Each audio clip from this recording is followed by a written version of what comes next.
First, I want to clarify that when you're using Google Earth and viewing the images that are created in Google Earth, they are not live images. They're usually between 1 and 3 years old. So first, let's look at navigation. When you're looking at the Earth here, you can click and drag the Earth and orient it in any direction you'd like. If you look over on the right-hand side, you've got a series of tools. The one on the top is putting north at the top of the screen like a normal map.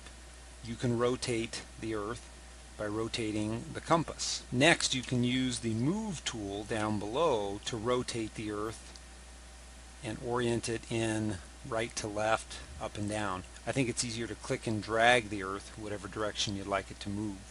Finally, this bottom tool is to zoom in and out of the location that you're looking at.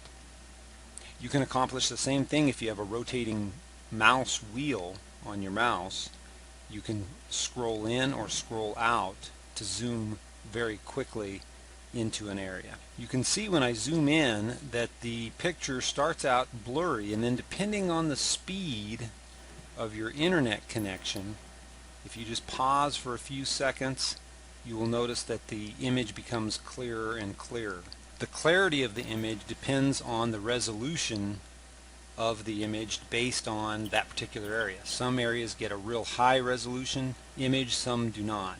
Now we can look at the bottom left hand side of this map, and it tells us that the image that we're currently looking at was taken in March of 2012.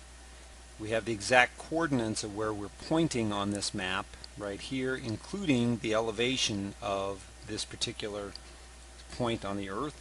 And then way over on the right hand side, depending on how far you're zoomed in, you can see where you would be approximately in height. So at the moment we're 7,000 feet above this city. The closer I zoom in to a particular point, the more blurry you may find that the image becomes. Here I'm only 2,000 feet. If I get way into this little water slide, I'm only 1,400 feet above the water slide, but you can see it gets quite blurry. So I can zoom back out and get a clearer view of that area. Because it is a Google product, Google excels in search.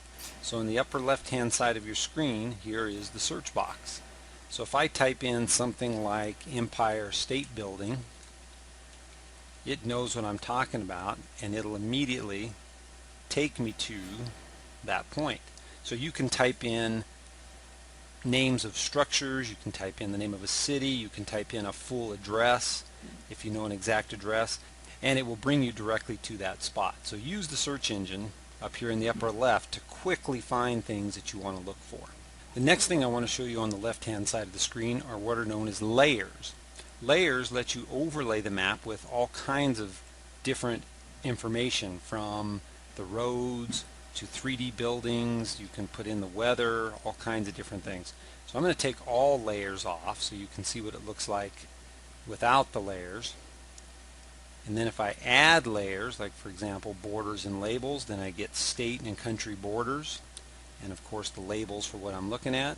If I click places, now I start getting names of cities, names of geographical points like oceans, rivers, etc. If I click photos, now I get all these little dots on my screen, and I can zoom in. We'll go back here to New York City. So when you click on one of these little icons, you can get a photo, and sometimes you'll see multiple photos from the same spot. So experiment with layers. There's many different things you can do there, and it allows you to learn more about an area. One quick thing I will show you while I'm in New York City is the 3D buildings. If I click 3D buildings, not all areas have it, but you can start to see that the buildings are starting to get a little bit of texture to them. Once you have enabled 3D, or even if you have not enabled 3D, you can use your compass up here to tilt and get a 3D look at the landscape. So I'm just hitting these little arrows here to get a 3D view of the landscape as I see it. Some other features that have been added to Google Earth are Google Sky, and that you can get to up here from your toolbar.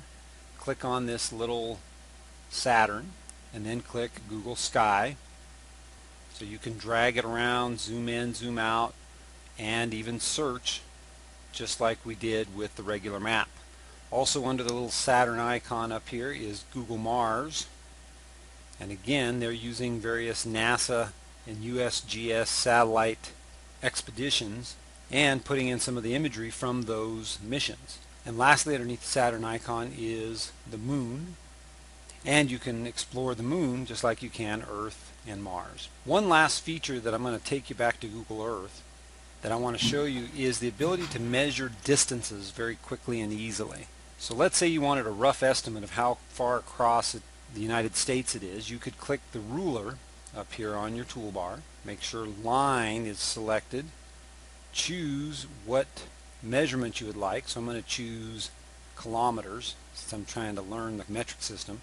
Then I'm going to click on one spot and then let go of the mouse and then click on the final spot, and it tells me that that is approximately 4,089 kilometers. Or I can change that on the fly to miles, 2,500 miles. Now if you've been to a new city and you would like to measure a walk that you did, and let's say you got left at the airport and you had to walk up the strip from the airport, so I can click path. After I click the ruler, I get this little box. I can click path, then I can start my clicking. So we'll just start from over here by the airport, and then we'll go all the way over here to Las Vegas Boulevard, and let's say we walked up quite a few blocks, and we walked back across here, and over to here, back to the strip, and that tells me I walked 3.5 miles. So there's a way to measure a path that you'd like to measure using Google Earth.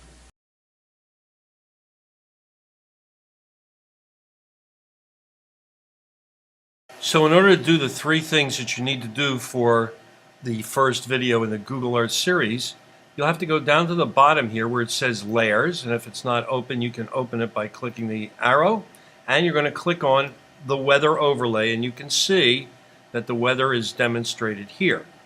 Next thing you're going to do is you're going to find out what the height, or elevation I should say, of Juniata Park Academy is. And you do that by typing that in. You don't have to type it all probably, but enough. And then you move your arrow on top of the pin that's placed here, and somewhere on this page you will find the elevation. Last thing you're going to have to do for this particular video is find the Charles de Gaulle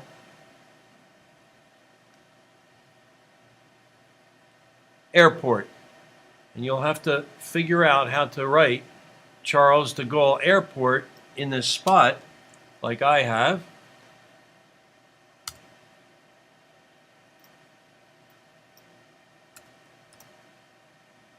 And you will see as it closes in the Charles de Gaulle Airport, and you can actually even see some planes. That's how it's done.